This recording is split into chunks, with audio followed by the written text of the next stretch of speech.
Like no. Yeah. These are the songs of our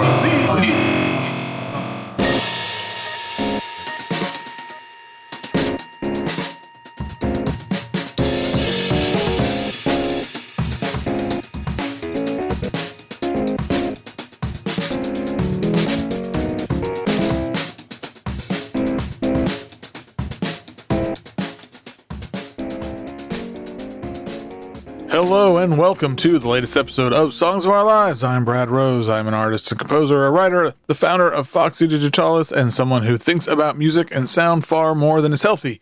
Each week I invite on a guest to talk about the songs and the music that has meant a lot to them and left its mark. Previous guests include Glenn Donaldson, Ethan Miller, Claire Rousset, Wendy Eisenberg, the list goes on. I don't know. There's so many amazing people who've been on the show. This week, we added that list with the one, the only, Charmaine Lee. I was so excited to have Charmaine on because, well, she is one of those artists that is creating things and doing things that literally nobody else is. Like, it sounds like nothing anybody else is doing. And the year 2025, that is a hell of a thing. In addition to having a new album coming out in October called Tulpa, she has started a new label called, I hope I pronounced this right, Kou Records. It's her and her partner Randall Dunn, and I'm really excited about this label project. We talk a lot about it in the intro, so I'm not going to go too into it, but there's 4 releases coming in October, kind of the first cohort. In addition to that, so new label, new album. Charmaine's about to go on a 95-day tour. 90 cities, all 50 states, 3 months. And this is her saying it, not me. She calls it the dumbest thing she's ever going to do in her life. And that makes me so happy. I think it's incredible. I'm not going to say too much here. I love Charmaine. I think she's amazing. This episode was so much fun. This is like the longest intro section. Like our before we start talking about the songs, it's probably the longest intro section that I've ever had on this show. But there was just so much to talk about, and it could have kept going. Like this could have been a 4-hour episode, but yikes. Anyway. Go see her on tour. She's probably coming to your town or near there if you're in the U.S. I will link to the tour dates, the label, all that in the show notes, of course. This was just a goddamn wonderful time. I hope you'll enjoy it.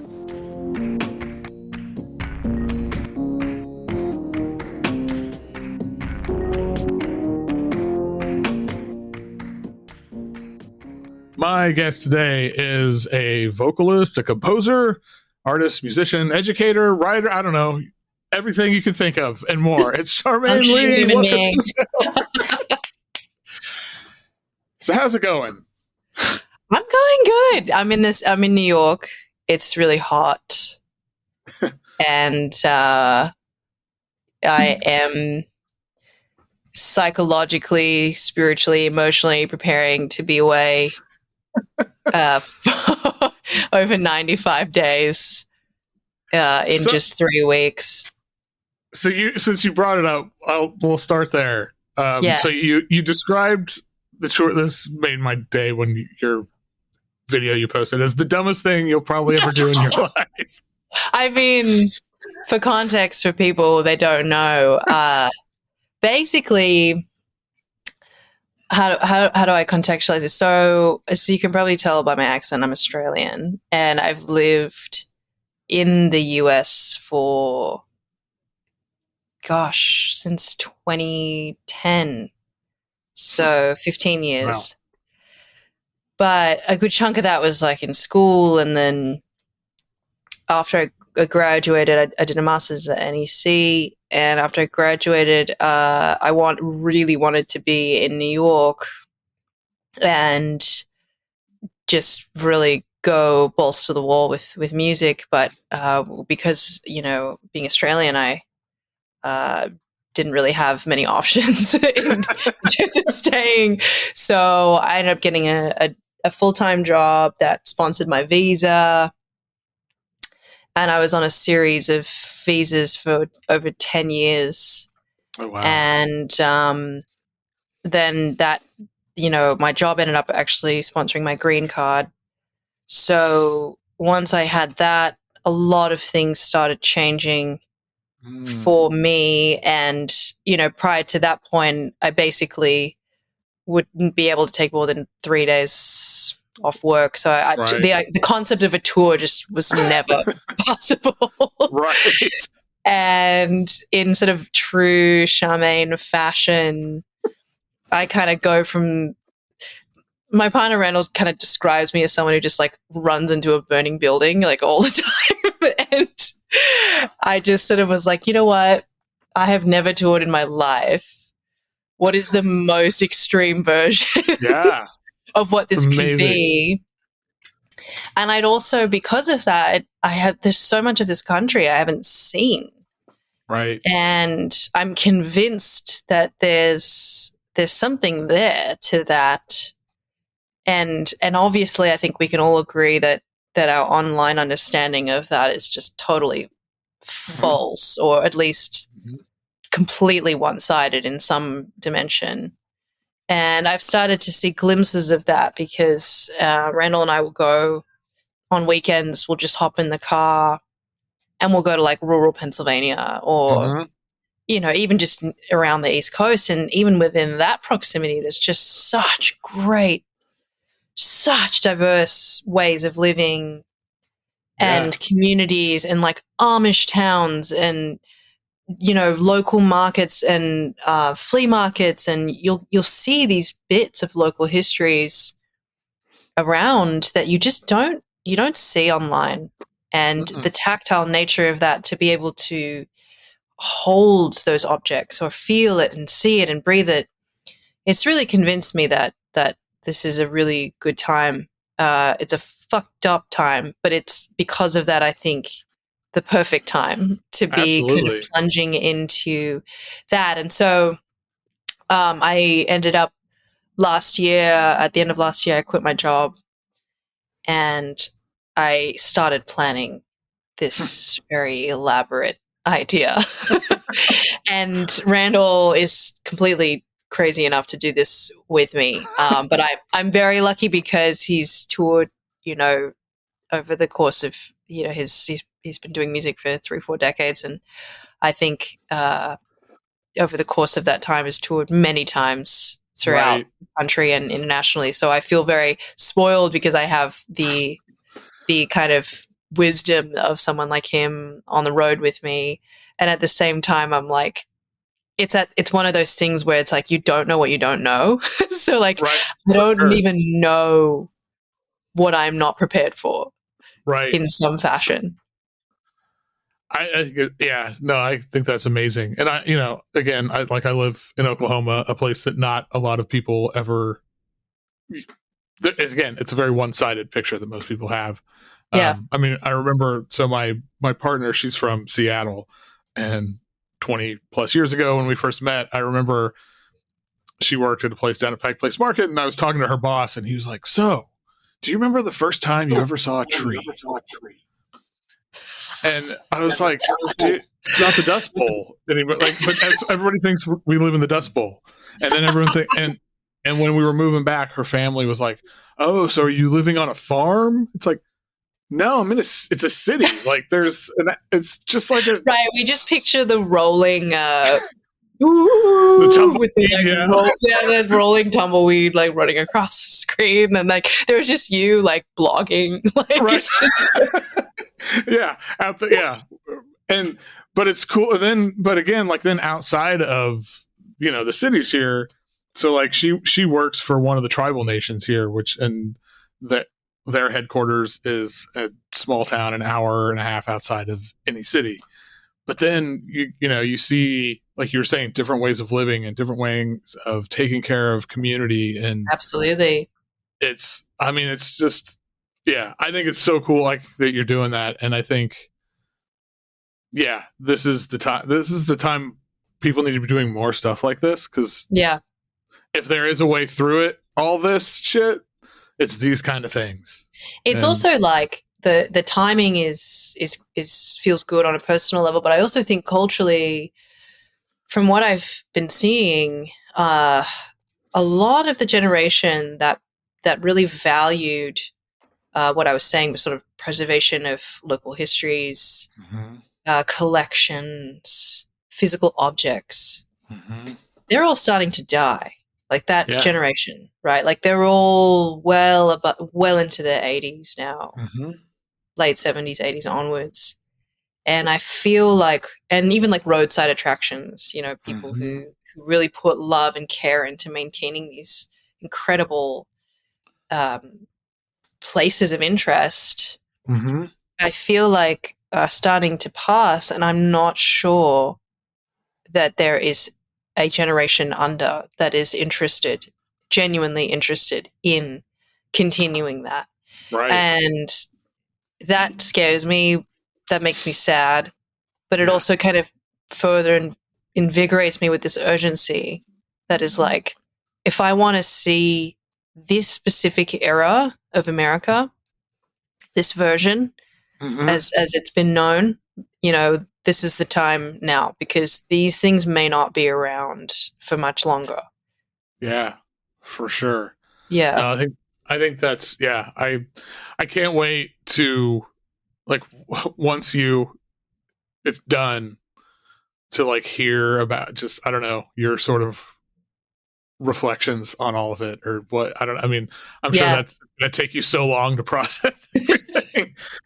I know, in classic Charmaine fashion, I'm like, I think 10 days after I get back, I'm playing at a festival in Edinburgh, in Scotland. And I'm just like, nope, like, cannot stop. No, well, hey. It's too much. I know. If we stop, we have to start. Well, everyone tells me, like, some of my close friends who do this a lot, who are on the road, you know, 4 months of a year or something like that, 4 or 5 months a year. They always tell me that it's actually not the tour itself you need to be worried about per se. It's actually coming back and what you choose to do with your time, because the inclination is to just drop everything and just collapse. Right. But that's also could be the most depressing experience you can have. I mean, you're like on the road, you're playing for people that are clapping for you, like on a stage. You have this incredibly like binary experience of that, and then like sitting in a car, like driving on these like incredibly boring highways. You know, it's just it's an extreme experience. And then in the meantime, your personal life's like gone to shits. People are dying. People are breaking up with you. Like there's all sorts of crap that's happening. And then you come back, and then what? You know, that's the big kind of looming question. So a lot of people who are much more experienced than me are sort of saying, yo, like, get busy when you get back, because hop on a plane to Scotland. Go leave the country entirely. Yeah.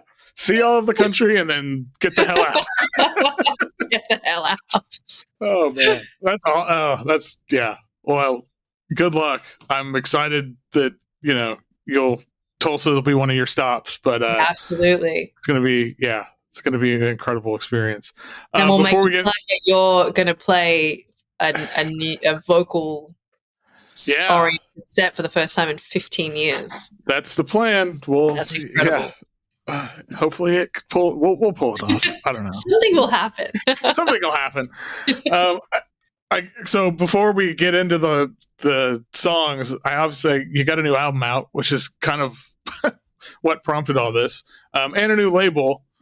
So why did you decide to start a label in 2025? I know, again, like, is this the dumbest decision that I'll ever make in my life? We're kind of on that theme now, you know? I mean, at this point, it's like, I don't know, we're living in a time of collapse. Like, exactly. Smoke them if you got them, right? I know. Well, I was sort of, and I still think this is my hypothesis. I mean, what we're seeing on the commercial side of music, specifically, you know, the stuff that primarily gets consumed on Spotify. Mm-hmm. Lo-fi beats, mood music, things that are, you know, supposed to kind of support an additional activity most of the time. Right. Yeah. Obviously, we're seeing that's getting displaced so fast by AI-driven music. Mm-hmm. You know, what's that company? Sonos, something like not that. Sonos, but yeah. I'm blanking on it now. Yeah, Sora. We're seeing so much of that is happening, and like at, frankly, just impressive levels of execution. And I started to just develop this feeling, this theory that what is going to happen, and I believe is already starting to happen, is there's going to be just a mass bifurcation in art, and it's already happening in visual art and graphic design. But now with music, you know, we're going to have a lot of this slop that a lot of it gets really primarily becomes AI generated music that is like music for your workouts, like music to study to. And what I believe, and this is where I'm kind of taking my bet, is that the stuff that is very handmade, bespoke, human-centric, that's the stuff that will become even more valuable over time. Yeah. That's the stuff that actually really matters culturally, that people will want to both invest in but also care about and want to interact with, because so our kind of digital spheres are becoming so just completely past saturation with and everything is starting to just completely like collide in a way that I genuinely think people are just fatigued by, and it doesn't move them. And from what my own personal experience, I feel like there's this yearning for things that are made by people that are idiosyncratic, that are not driven by genre or by algorithm or by marketing incentives, but are really driven by some person's pure curiosity and interest in the world and in cultures, and their desire to kind of synthesize that into some of their own version of that, their own system of meaning and their own language. And I think that's really the ethos of the label, and why I felt like there wasn't a context for that right now, especially coming out of the US. And this is something that Randall and I feel really passionately about, is this, there's a Central American quality to the label that has its roots in jazz, has its roots in American music, really. And I feel like that's lacking sorely right now. And so I teamed up with Randall, who is an incredible producer and engineer and musician in his own right, who has really a understanding of the studio like it is an instrument, and is very just fluid and creative with that. And he's also recorded, I think, over 600 records over his career, which is bonks, totally crazy. And so you can imagine the amount of processes that he's seen, like artists doing their thing. That level of exposure and the kind of knowledge of that is incredibly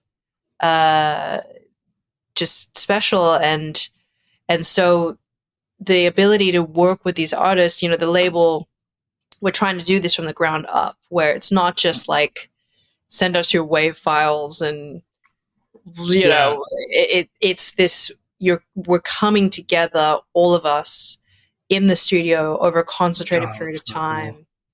And we're working with each artist, honoring their processes, but also recognizing that it's a collaboration, and really making this a real conversation, and having improvisation be a heavy part of that process. But it's been such we're now 8 records in. Oh, wow. Yeah. And we're the amount of breadth of being able to see that across each different artist is mind-blowing for me personally, from my perspective. Yeah. I mean, this whole entity is like a selfish project for me, to be able to see how rad people make shit. I know that's so legit. Like, God, that's really amazing. I've heard the first 4, so I don't even know what the second 4 are, but that come later. But that's an amazing approach. And like, so one thing that we did last year at our house is we turned my kids' playhouse into basically a backyard micro art gallery, and we do art shows. You're like the coolest parents. Well, we try, but so and that's speaking awesome. of Warren Realwriter, who we were talking about, he has a show opening on Saturday at our gallery. What? Yeah, so it's like I don't think it'll still be up in October, but that's cool. We'll see. I don't know. It's anyway.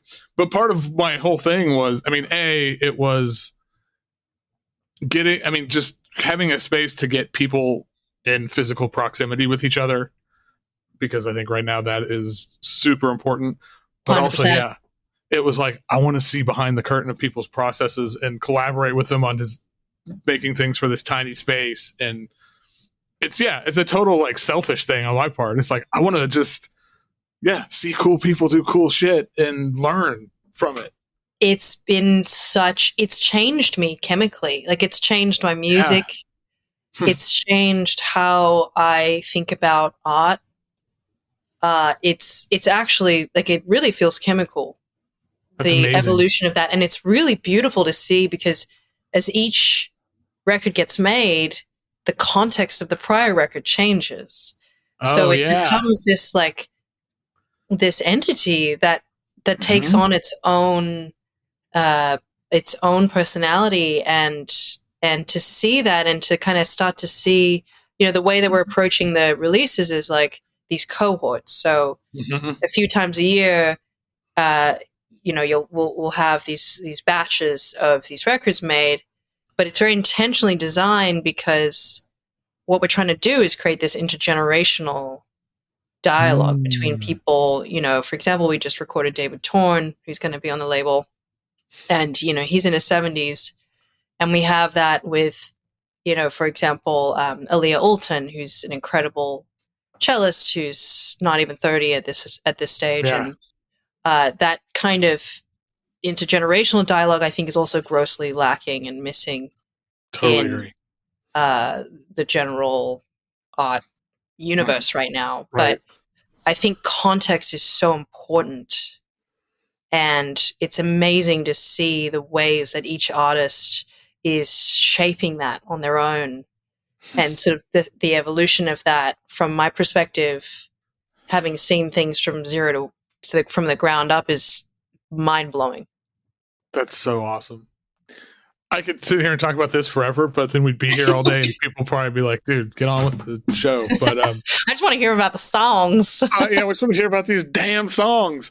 So how do you pronounce the label name? Is it Kou? So it's the Chinese, I guess, phonetic is Kou, and it's pronounced Kou, which means mouth in Chinese.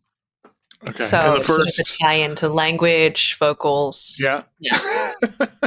And your record is called Tulpa. Yes.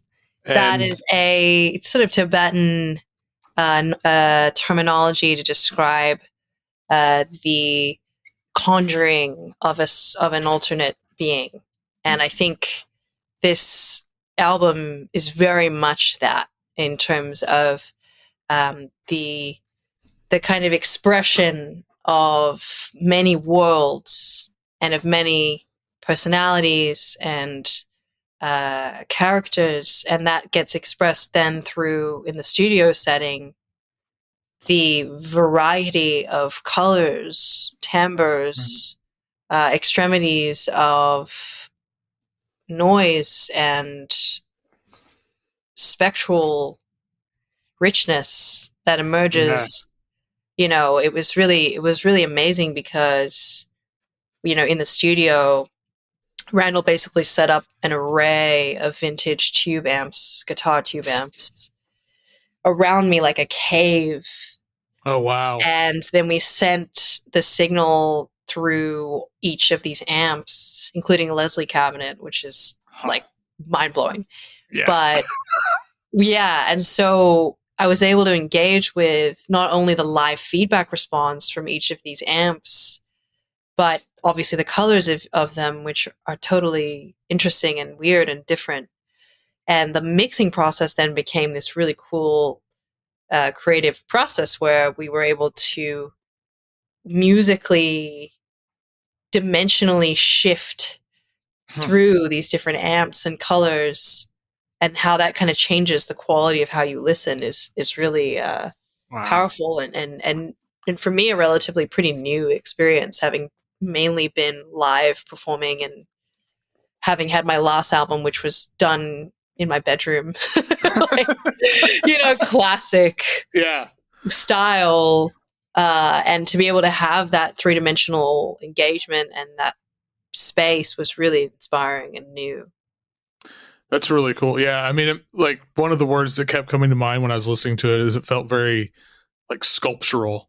Yes. And describe that, so that 3-dimension, like exactly what you're just like, oh yeah, okay, that makes perfect sense. Well, I was listening to a lot at that time. I was listening to a lot of like Miles Davis 70s records, and I was just thinking like Funkadelic, and I was just thinking like, how come? I was like, God, these records just feel like delightfully rude. Is like the way that I would describe it. It's like there's something about production of that era. And Randall's really opened my eyes to a lot of that too, is like these things were not polite, and the way they were recorded, especially like on tape and all these truly experimental methods of that time, they weren't afraid to be bold with the sound and with the mixing and make decisions that were strong. You know, and I think we've kind of gotten more and more squished, especially with most commercial music. It's just like flattened into this very narrow band. And I think that genuinely affects why how we're listening. And to be able to broaden that back out and be able to have the full palette of how sound actually moves through you in your body, and to be a little bit rude about it, I think is kind of a core ethos to the label too. Is like these things are made by people, and you should feel the presence of that when you hear something. Yeah, no, I feel that. I love that. Okay. I want to keep talking about this, but I'm going to stop because I think this is like the longest intro section I've ever done. Oh, but God, that's totally. Oh God, don't apologize. It's okay. The song part will be really short because we'll just blow through this. Nobody cares. Whiz through that. Yeah. Well, the record is out. Well, it's not out now. Actually, it's out soon. It's coming out soon. It'll be out very soon, and we'll post about that when it's released officially. Yeah, and I will at least link to the label. I will have the physical copies on tour with me, though. So I will be traveling with all 4 records in my car, and hopefully that'll incentivize people to get out. But that will be physically ready for me to travel with when I leave on August 11th. In 3 weeks. Jeez. Yep. God, I'm not ready. Oh, it's coming no matter what. So you'll be you'll on the 11th, wherever you are, you'll be going. Okay. I have no segue here. So we're just going to go into it. All right, let's do it. And as ever, First question is, what is the first song that you remember? Tower of Power, Don't Change Horses. God. That song, I feel like Great song. defines the first 7 years of my life. I love it. My dad is a pretty killer amateur jazz guitarist, and that's kind of where I first just came to listen to music. Yeah. And I loved to sing, so I really loved Ella and Sarah and Billy and just all the classics. But really, the first point of sonic references, my dad, who is like classic, like dad jazz lover. So I grew up listening to like Tower of Power, George Benson, Pat Metheny, Earth, Wind and Fire, you name it. And so that specific sound, especially, you know, that Back to Oakland album, Tower of Power, like, oh man, woo, that goes so deep. And it's really funny. I had a rocking horse as a kid, like when I was really young. It's like one of the classic rocking horse. And I would get on the rocking horse and I would get Dad to play that song. Oh, that's amazing. As I was a kid, and I would just go for it on this rocking horse. And I would just be screaming. And there's this, you know, in the chorus, it's like, get up. And I just be like, you know, as a kid, like, just like, oh my God. I still need that rocking horse at my home in Sydney. Epic. Man, that's down the road. That'll be in the Charmaine Lee Museum. Oh, that's awesome. I think I think Tower of Power is such an underrated group. I don't right? Like, God, that horn section is redonkulous. Oh, so good. And this song, I love this song. It's so like bright and funky and just makes you be thankful to be alive or something. Yes. But man, now I'm sad I don't have a rocking horse memory of like some funk song. That's incredible. Well, okay. Little less rocking horse centric here, but what's a song that'll make you cry? And do you think of are you like are you a crier? Do you think of yourself as I cry constantly. This was so hard for me to answer because I literally like you put a couple of sus chords or like you go from like 1 to 4 in the functional harmony and like I'm in tears. Like I'm literally like, so the answer to this could be like most songs. Yeah, I know. It's like there's something about, and this is like, well, and it kind of like unravels, I think, in the rest of our conversation, but like I'm a big emo. Like I'm a sucker for emo stuff. And because I grew up, you know, and I was telling you before, like I grew up like real basic biatch. Like I didn't really get hip to like hip music till I was like maybe in my early 20s. So before that, it was all like Whitney, Mariah, Britney, you know, all of them. I loved my jazz folks, but then it was like I grew up, you know, in the early 2000s. I was a teenager, and so that was like Simple Plan, Green Day, you know, like this whole era, Blink 182, and I was obsessed. Like that shit hit me so deep. And then in Australia, like we didn't get all the latest, you know, the only way that I knew what was going on were these, well, firstly, pop music was basically banned in my house, which is crazy. But essentially it was like jazz or classical. And like that was sort of it. And I loved pop. Like I just had this total, my sonic, like, my excitement was just so into that specific era. And so the only way for me to know was like these now compilations, which were from every year they would like put out the top hits, and they were primarily American, UK. And so I would secretly buy these now compilation CDs in my Walkman, and at night I would be like listening to the now of, you know, 2005, you know, I was totally clandestine. Incredible. And I I loved, I was just a sucker for, I will never say, I was like 13 and I saw Green Day live with Simple Man. Plan. And I Hell was yeah. totally like, this is, Yeah. this is my shit. Yeah, I mean, some of the most formative stuff for me when I was a teenager. So I'm older. I was a teenager in the like early to mid '90s, but it was. I mean, it I'm was that same jealous. kind of like I'm jealous. pop punk stuff. Like, I mean, Yeah. Green Day was one of them. I did Yeah. a whole like Rancid was one of the most formative bands to me ever. I did it to the point that a friend of mine and I a couple years ago did an 80+ episode podcast entirely about Rancid. I need to hear this. it's they're very problematic, but so it's it's fine. So I totally I get that. Yeah, so that has followed me, period. That sort of, that kind of general vibe in that world. Yeah. But then I put Grouper, I think, Clearing, which is like opposite from that. I know, but it's sort of like this. It's like this weird, like much more refined and tragic rendition of that. Yes. Yeah. That's good for me.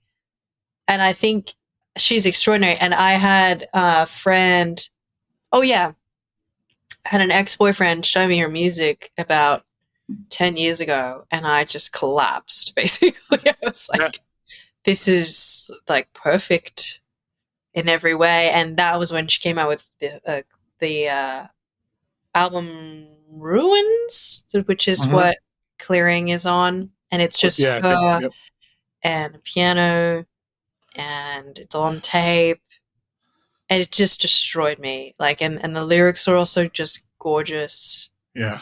And I actually ended up seeing her live. Yeah, that's right. She and Basinski did a back-to-back performance at PS1 in like 2015. And I went to go see it.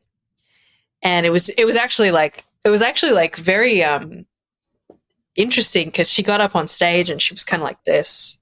Right. Yeah. She was like, and like no one could see her. She was like hiding behind her. Yeah. Like the most anti-social performance that I've probably seen in a really long time. And everyone was really uptight, because there was just, we didn't know what was going on, and it was really intense. And she was so kind of introspected and hiding. And so everybody was really like stiff after her performance. And Basinski comes out and he like walks up to the mic and he's just like, "What's up, you fuckers?" And we're all just like, oh. And he's just like, "Don't do drugs. Move to LA and you'll get them for free." Just totally like, wow. We're like, what? But that show was crazy and really powerful and really changed me. But man, I love Grouper. I think she's kind of a genius, and that song just wrecks me. Totally wrecks. Oh yeah, it's just like a raw open wound or something. It is so. I don't know. There are also very that harmony. Some academic should do a harmonic study of Grouper's music, because it's really deep. It's actually beautiful, and the changes she makes actually on the piano, like the way her ear works, it's actually very idiosyncratic to her, and someone should do some like study of it. No kidding. I mean, I don't know. I can't think of very many artists who, for as long as I recorded an episode yesterday and we were talking about Grouper on that one too. Different song, but same general feeling of just her music is just like, it just will kind of destroy you, but in the best possible way. Exactly. Yeah. Wow. What a show though. Okay. Complete opposite end of the spectrum here. What's a song that'll put you in a better mood? So I put Evanescence, Bring Me to Life, because that is my go-to choice of song in karaoke. Oh, nice. And every time I feel like I emerge as a different person. But the last time I did that was at Cafe Auto. Oh my God. I know, it was actually kind of absurd. I just performed a solo set, and I don't know what happened, but sometimes at Auto, the hang just gets really, something happens where chaos ensues, and sometimes the hang just gets really wild, and someone just started going on this obsessive idea that we were going to go do like a post-hang karaoke session at Auto with all these people that happened to just stay there after the show. And I got on the mic and just ripped a version of this song. A whole bunch of people who were like, didn't this girl just Yeah. like an abstract noise set with her voice like 20 minutes before? I mean, that's kind of in the same realm of Whiplash of like Grouper and then Basinski getting up there right after and being like, hey, fuckers. Exactly. I love it. Oh, man. Yeah, but I love it. I have a soft spot for that music. I think it's killer. I also think it's it's like in a karaoke setting too. It's like, right. It's a mic dropper, and it's something that just everyone, you can't help but just like scream at the sky. You know? Right. Yeah. Yes. This would be a good like hype song too. Like a later question we're not going to do, but yeah.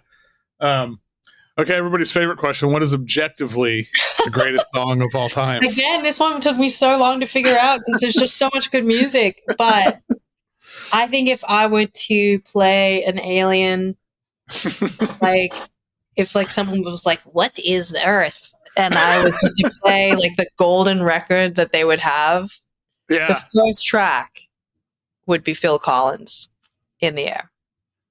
I love it. Come on. It's the greatest drum fill of all time. Greatest drum fill of all time. Greatest sampler of all time. Greatest vocal performance of all time. Yeah. Greatest the whole vibe of the song is just weird. It's fucking weird. It's weird. Yeah. It's so painfully weird and amazing. Yeah. It's funny. So like I was talking to somebody about this when I got your list, and so a song that comes up in the Patreon section about least favorite song, the song that comes up the most is Hotel California, and so I should have said that. So I was thinking about that because like Hotel California, it's like so ubiquitous, it's like part of the zeitgeist at this point. You know what I mean? It's just But so is this song, really.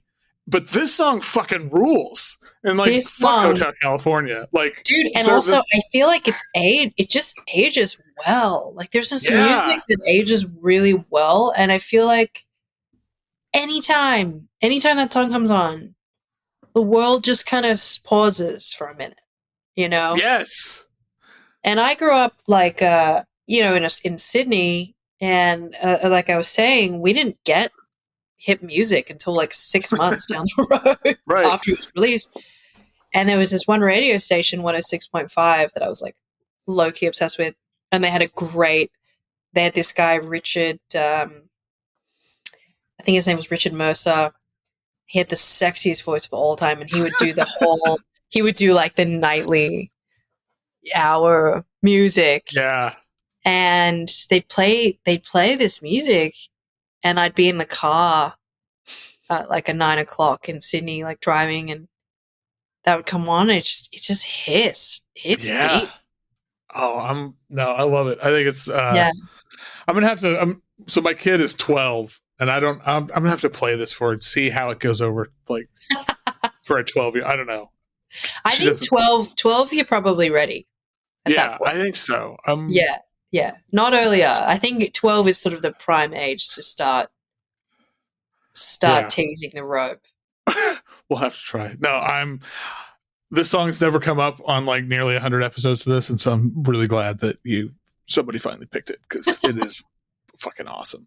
Okay, what is a song that you used to love but you heard it recently, or if you think about it now, doesn't? Yeah, so I originally put a song in there, but then I removed it and I put an entire period of music. Oh, I don't think I saw that. I just saw the song. I put 2006 to 2012. Just the whole time. Because, well, okay.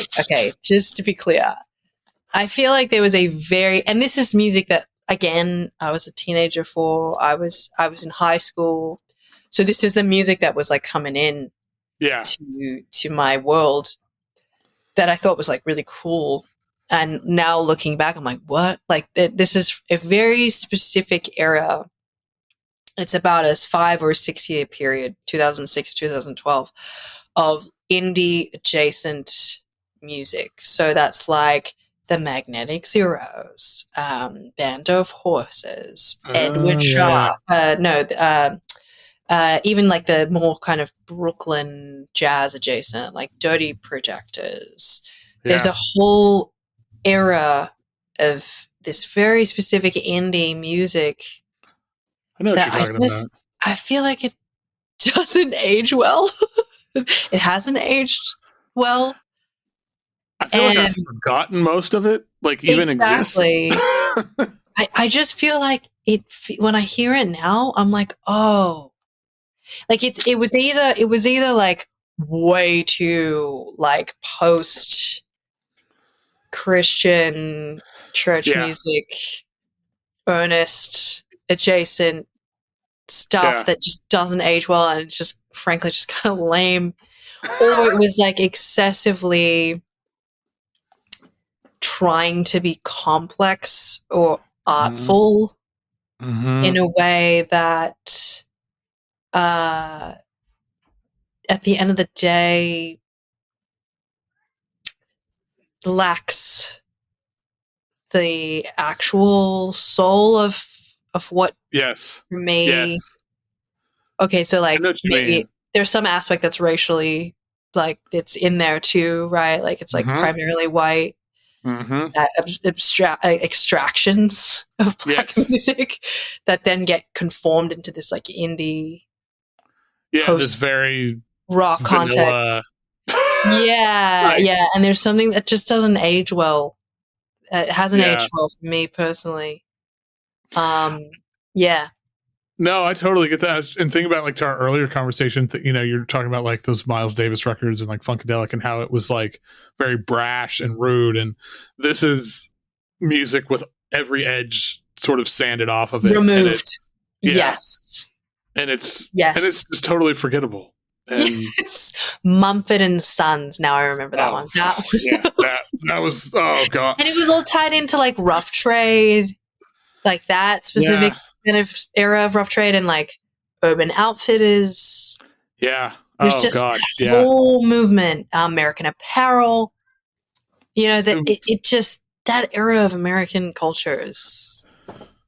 And it just all was like it was all branding. It wasn't even art at all. It was just like I think everybody was getting like crazy because the iPod came out and like their whole ad campaign was happening. And it just doesn't age very well. Basically.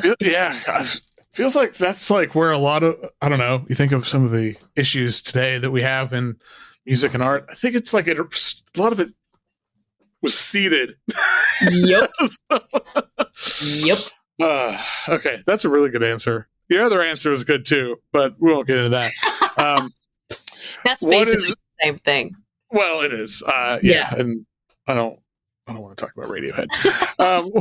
What is a song that most people hate? Whoever these people are, I don't know. People hate it. You don't care. You love it. Yeah, that's my whole emo thing. I'm basically a huge sucker for anything by American Football, like early the EPs. I think it's incredible, that Midwestern emo sound. Don Caballero, American Football, Captain Jazz. When that whole era, I'm kind of a huge sucker for. I think it's awesome. I love guitar music. I think that the cool thing that I like about that period is a lot of there's this great band too. I think they only had like 2 records. Piglet, also from Chicago. Totally killer music. I think the thing I love about it is like, there's math components to it, like an odd time signature or right, whatever. But I genuinely don't think that's what any of these guys were thinking when they were writing the music. Right. And they really were like engaging with the guitar and with sound in a way that felt so personal. And I love that specific era because it feels that way. Like the music really feels that way. Like before people started to over intellectualize that and get like way too clever with things, there was this like genuine earnestness that I feel when I hear that music, and I'm a sucker for it. Yeah, no, I think some of this stuff, I don't know when those EPs came out. I think it was like I was older. But it reminds me a lot. Are you familiar with the band Seam? Seam, SEAM? Uh-huh. No. So they were like a 90s Chicago, still one of my favorite bands of all time. And it was the same kind of thing you're talking about. Oh, yeah. And I think like American Football was 99. Okay. So, yeah. 99, that was about when I was getting into like, I don't know, whatever, doesn't matter. I wasn't listening to emo at that point. Although I was still listening to Seam. Like, I still listen to Seam. It's like, they had a record called, Are You Driving Me Crazy or You're Driving Me Crazy? I don't know.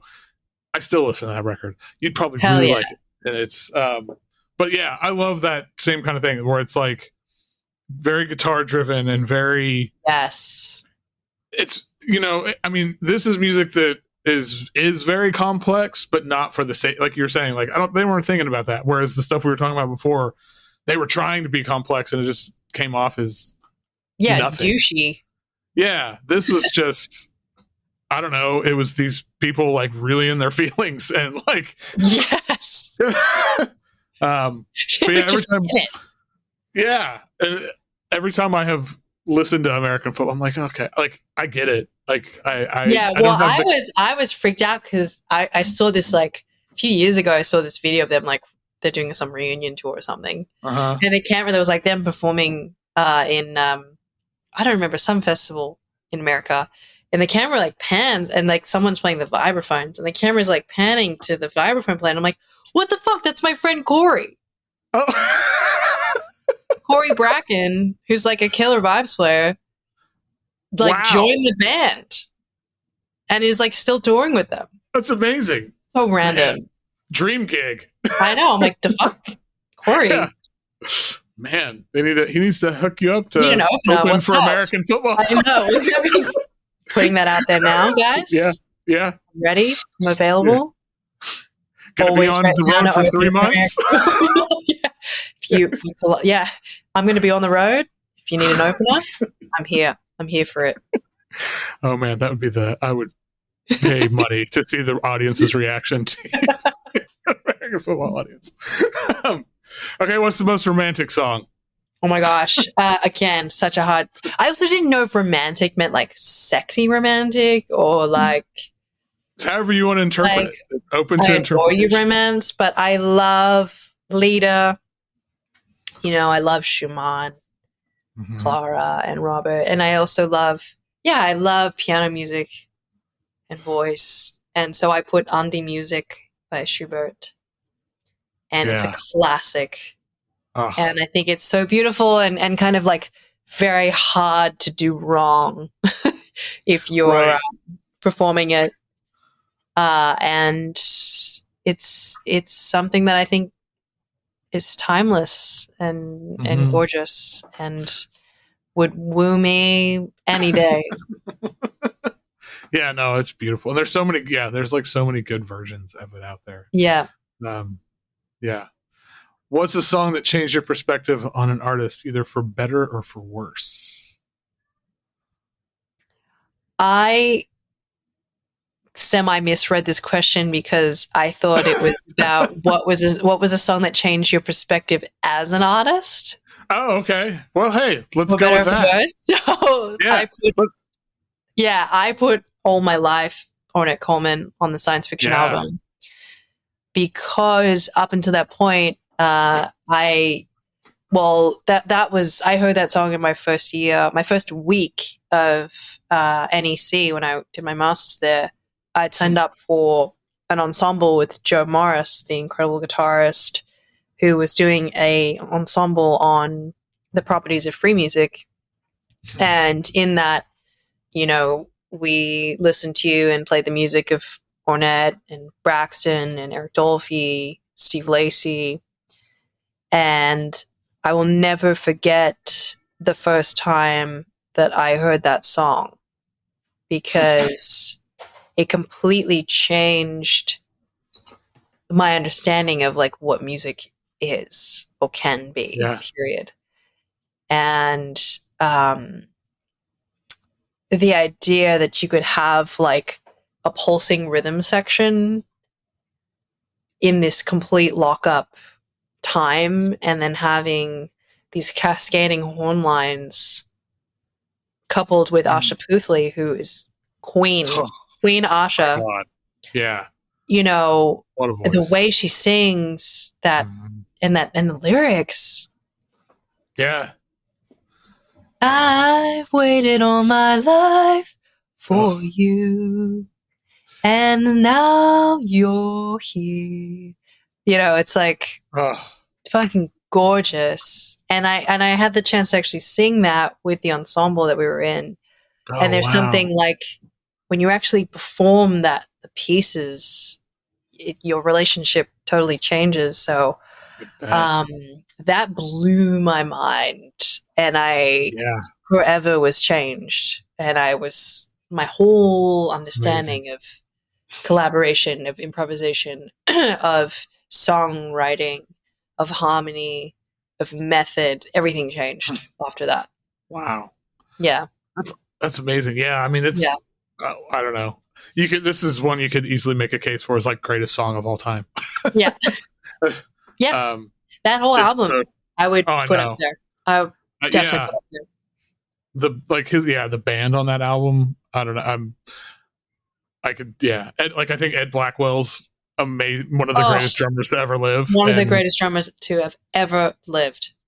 And the way he drives this song, especially, I mean, it's just, well, hey, I like that. Hey, that's I like that, we changed it up. That's good. That's beautiful. Oh yeah. All right. What about lyrics?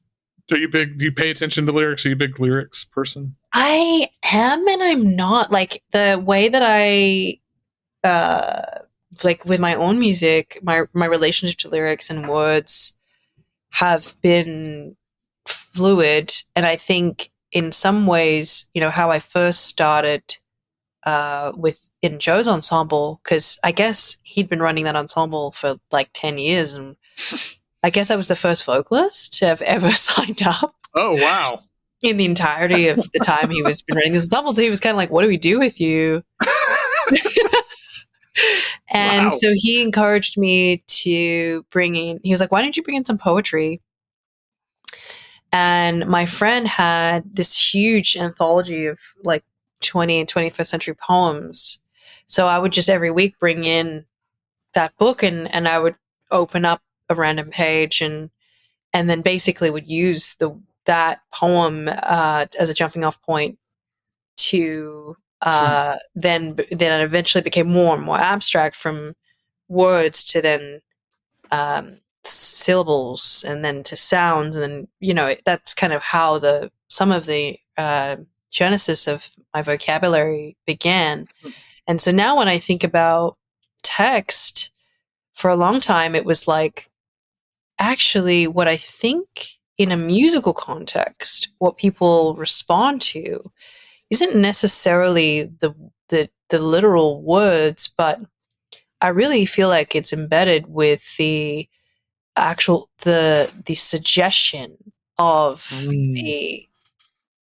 the diction the actual Mhm. syllabic sensory delivery is a huge part of how we receive the music. And so that kind of ensued like a 7-year journey of me trying to kind of unpack, like, can I express emotional complexity without necessarily getting too literal with the words? Because Right. once you start to evoke words, like, then the associations get really intense, and you have to be Yeah. like very specific, very, very specific with Yeah. that. And I frankly just wasn't ready. Like, I was not ready for a long time to start kind of invoking that. Mhm. And I was trying to kind of get at it through the illusion of it. And in some Mm. ways, that has led to more interesting results. But these days, I've been thinking more about text and about lyrics and about ways to integrate that, much like I do when I think about melody and when I think about harmony. Because you kind of have to kind of go away from these things for a long time before, you know what I mean? Like, anyone worth their salt, like, I feel like questions a lot of the things that people portray as just inherent truths. And when you hear about, like, especially at this day and age, if you come to like learn about music, there's so much institutionalized knowledge that just gets like embedded as like fixed realities. And I think anyone who has a remotely adventurous brain, like, will kind of try to understand what this is without a lot of those assumptions in place. So text for me was a really big one. But I think what I put there was, again, like, a lot of the responses I realized I gave you, like, are very emotionally poignant periods of my life. Yeah. And maybe in many ways that actually drives a lot of my feeling around the song, which is obviously natural. Right. But so I put a kind of little known song from early Bon Iver, Yeah. called Restacks. I think it's the last song on the first record. The last song on the very first record of his, which I still maintain is like a killer record. Oh, it's a beautiful record. It's a beautiful record. I feel like I get like made fun of from people in the art world for liking that record, but for me, like, again, I was a senior in high school. I'd just gotten dumped. I was so depressed, and this whole album is about him breaking up with his ex and going to the cabin in the wood, doing the whole thing, like the whole fucking shebang. Yeah. And this album is like my cabin in the woods. And I listened to this song like religiously. And I think for him, like, it's interesting. I feel like, especially those early records, he had like intentionally obfuscated a lot of his words, kind of like Grouper, you know. You're right. The idea of like the suggestion of things is actually more evocative than sometimes the literal translation of them, the literal registering of them. And this song actually was like one of the few on the album where you can really hear the lyrics, and I think they're so beautiful. And I think the one that I pulled are the last two verses. Should I say them out loud, or you can, you know? All right. There's a black crow sitting across from me. His wiry legs are crossed. He's dangling my keys. He even fakes a toss. Whatever could it be that has brought me to this loss? This is not the sound of a new man or crispy realization. It's the sound of the unlocking and the lift away. Your love will be safe with me. Oh my gosh. It's so good. I love the crispy realization. It's such a great like combination of words and just and how he sings is like, yeah. this is not the sound of a new man or crispy realization. Yeah. You know, it's like it's so good. It's such a good song. People who give you shit for still liking this record, they're wrong. That's okay. I think it's a great record. So. I'm glad you validated my love of mainstream. And I'm pretty sure like one of my like super experimental music noise pals told me about it back in the day, and they were like, "Dude, I don't know if this is the kind of thing you'd ever find." Of like you find it. No, wait, what's the right word? Yeah, is that the right word? Yeah, like it comes to you. That kind of album comes to you at a certain time. Yep. Yeah. You know? No, I love this record. What song have you or can you listen to the most? Oh my gosh. I am low-key obsessed with this incredible song by Eyvind Kang, who is on the label. Incredible multi-instrumentalist, composer. Wonderful human being. But I don't remember the year it was made. I swear, I want to try to convince him to do a reissue of this album. But this track, Bina, that he wrote, Binah, is one of the most beautiful songs I don't think I've ever heard. Mm-hmm. And, Randall was really involved in the recording of that music, actually. I believe Eyvind was crashing on his couch during this time. Wow. I know. And there's a beautiful story behind it and behind the making of that track. And I think it involves Randall. I think it involves like an incredible tape recording of the Pacific Ocean that's in there. That gets overlaid in the track. And then I'm pretty sure Randall like ran his car over the tape a bunch of times. Like it's just there's a whole process and a story behind that song. And have you heard this song? Oh yeah. I think it feels like one of those songs that has always existed somewhere, and like I haven't like found it or like pulled it out, like create like there's something like eternal about it. Exactly. It's like it always existed. I don't know what the chord progression is that he's playing, but it's I like learned it on the guitar and everything. It's a drop. I'm obsessed. I think it's a drop D on the guitar. Okay. And the really cool thing is, and Randall tells me this a lot, is like I think people think it's one way, but the fingerings are really weird. And if you actually hear it, he moves the voicings in like kind of a strange fashion. Mm-hmm. So there's a very kind of specific thing that the way he actually plays it to get the right affect, right voicings. But it's a glorious song, and I honestly could listen to that forever. Mm-hmm.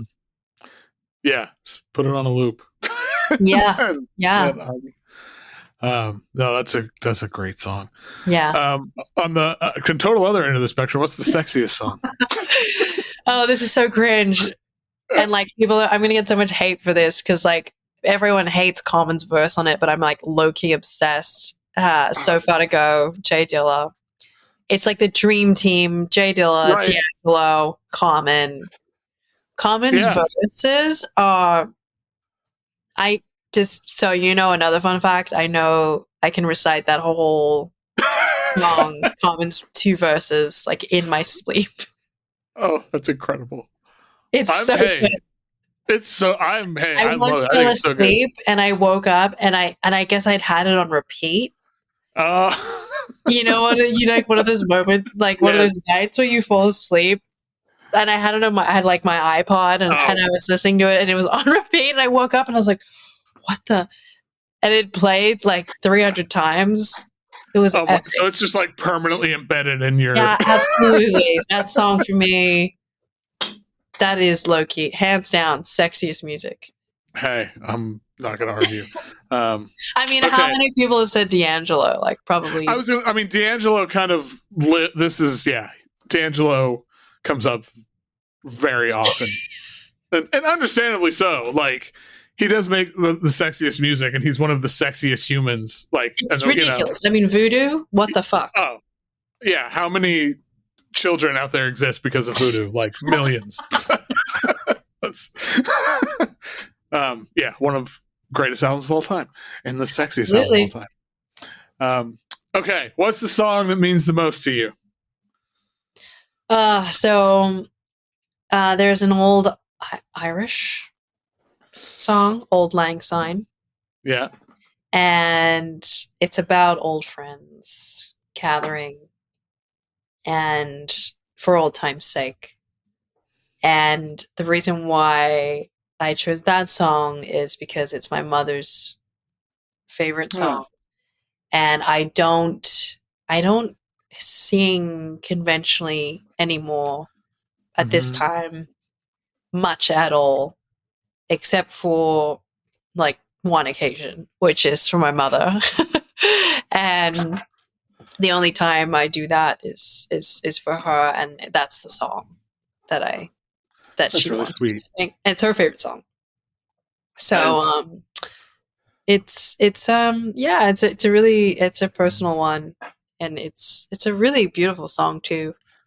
It's another one of those songs that feels like eternal, like just something about it feels otherworldly or something. Yeah, exactly. And the lyrics are beautiful. But I have very sentimental attachments to that. Yeah, that's awesome. For that reason. Our moms can still get us to do things that nobody else can. What can exactly. Forever. Forever and ever. Yep. Always. All right. What's your favorite song? Oh my God. Okay. I put Still Haven't Found What I'm Looking For You To, because there is no greater album, I think, period. There's no greater synergy of talents of Eno and Lenoir. Right. And, I mean, look, U2 gets a lot of hate now, and Bono's crazy, but that album and that song. Oh, it's like it's a perfect song. I mean, the whole album. Yeah. It's a perfect song. Yeah, I'd say Bono is like such a a clown at this point, and that's fine. Yeah, it doesn't change that. Yeah, like there's a great documentary, you've probably seen it, about the making of that album. Mm-hmm. So inspiring, and inspiring to see the ways that artists took risks and trusted producers. Yeah. And the integrity by which they approached songwriting and collaboration. And how producers were able to experiment, like truly experiment with the music. Right. Mm-hmm. It's like honestly one of the most perfect examples of like recorded music. Yeah. Gone well. Yeah. No. Yeah. Absolutely. Yeah. It's. I think maybe what you're seeing here is I love music that involves that like basically makes you feel like you're driving down, the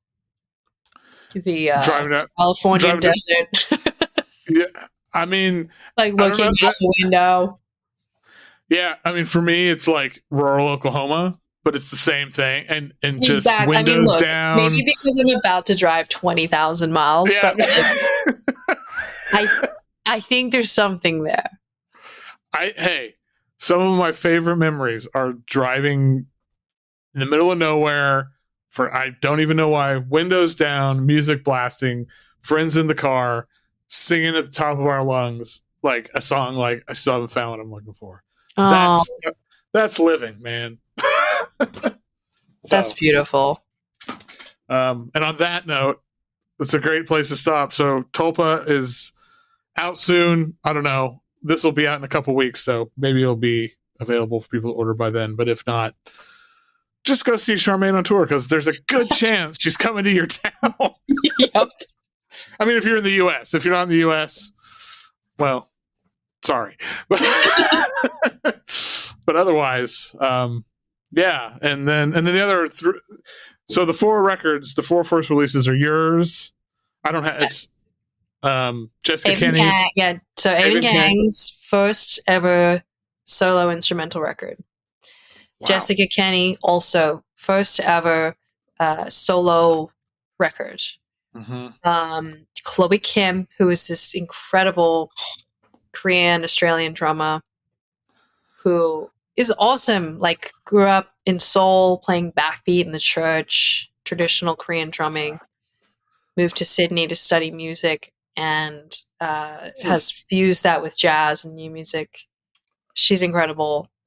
And myself. So that's the kind of opening cohort on this label, and I'm really excited to share that music with you and with folks, and also, you know, we're already well on our way for the next batch of releases. So I'm really I like things to be kind of 0 to 1 a lot of the time, is maybe is what you're sensing, and I think the time is now to be doing something like this, and I really believe in the ethos of the label and the sound and the process, and I'm excited to hear what people think.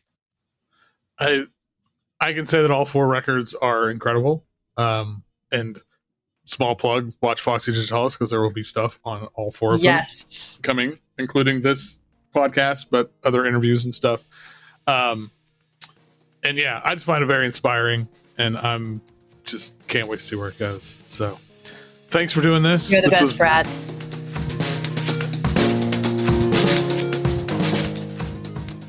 Once again, thank you to Charmaine Lee. Oh man, what a fun episode. Tulpa is out soon. She's hitting the road, I think, like next week, by the time this comes out. And yeah, if she comes to your town, go see it. She's coming to my town. I can't freaking wait. Yeah, the new album Tulpa. Did I mention that? I don't know. I'm recording this on Monday, and it was a long weekend. Yeah, listen to all her picks. Links in the show notes. And if you don't have Charmaine's last album, get that. I don't know, man. She's one of my faves. Thank you all for listening. Please leave a rating or review. All those things. It helps. Gets this in people's ears. You can join the Patreon, patreon.com/FoxyDigitalis. You get extra long episodes and a bit more, you know? Hey, and that ongoing support really helps. So thank you all one more time. Keep on listening to whatever the hell you want.